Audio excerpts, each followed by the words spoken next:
Hi guys, welcome to the channel. In today's video, I am going to show you how you can see sensitive content on Twitter.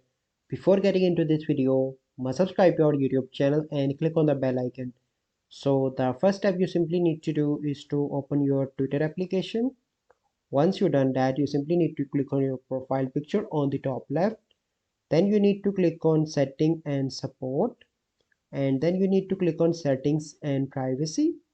Okay, and then you need to click on privacy and safety, and here you need to click on content you see, and here you can see the option of display media that may contain sensitive content. You simply need to turn that on. So this is the process by which you can see sensitive content on Twitter. I hope you find this video helpful. If you find this video helpful, must like this video, subscribe to our YouTube channel for future videos. We'll see you in the next video. Thank you, have a good day.